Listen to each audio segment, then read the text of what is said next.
Hey yo, what's good? Paul here.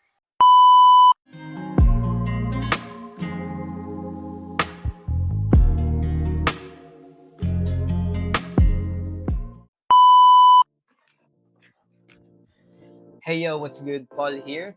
This is my 20-second vlog. So, ito yung mga nangyari nung buong month ng January and tulad nung last or previous vlog ko nung January ay i-document ko yung mga ups and downs, struggles, and success or kung may growth man. So yun, since wala akong maisip na content, ginawa ko na lang, nag-record na lang ako ng nag-record tapos i-organize ko na lang on a later time. And then, within the month na yon, after a week, yung speaker ko nasira. So, nakaka-stress ng konti. Kasi for me, music is life. Kaya ginawa ko, punta na lang ako sa pinakamalapit na pagawaan and then dun ko siya pinagawa. Ayun, natuwa naman ako sa gumawa, satisfied. Satisfied customer na naman dun sa pinagawa ko. Buti na lang may malapit dito. So, ayun, na-enjoy ko naman.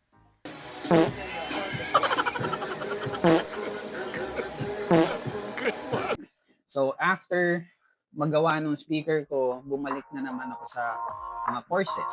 Courses kasi nagbi-build ako ng multiple skills. Yung binibuild ko na skills na yon, hindi lang para kumita. Para syempre maabot ko yung pangarap kong lifestyle.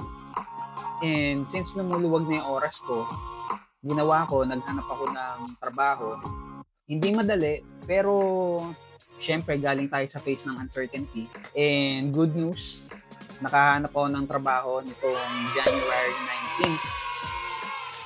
And hindi siya yung end goal, pero makakatawid na rin para makabalik sa flow, syempre. Para kahit papano, makausad-usad din tayo habang may tinatapos tayo na isang course.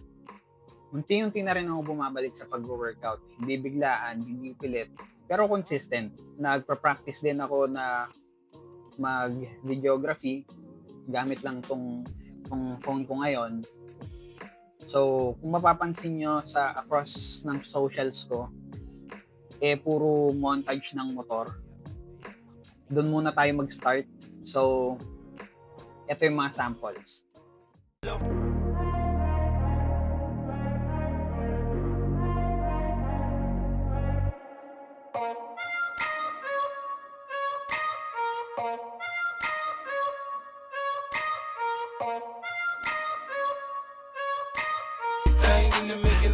Come give me a hug if you're in getting rough. You can find me in the club, bottle full of bug. Mama, I got what you need if you need to fill a buzz. I'm in the having sex, I ain't in the making love. So come give me a hug if you're in the getting rough. Sometimes the greatest victory is the courage to let go.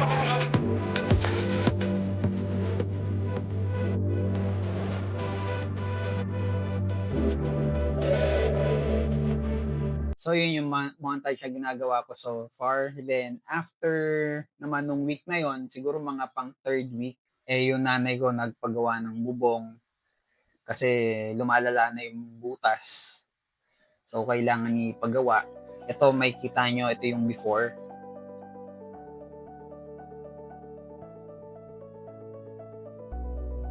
Then, ito naman yung after.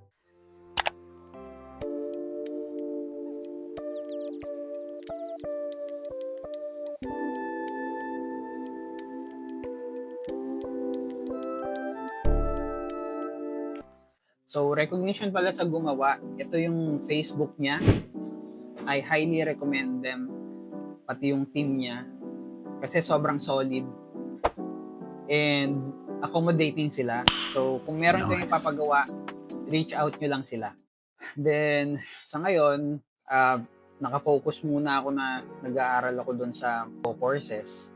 And sa pagkain, hindi ko muna nililimitahan yung sarili ko sa pagkain. Kasi alam ko na once na stable na yung mindset, oras, i-work ko yan, then to get back in shape. Kaya kung nasa phase ka ngayon na magulo yung career, katawan, isip, normal lang yan. Hindi lahat ng progress maingay. Minsan tahimik lang pero tuloy-tuloy. And kung umabot ka dito sa dulo, maraming salamat. At kung nakaka-relate ka, comment lang. And see you sa next vlog ko.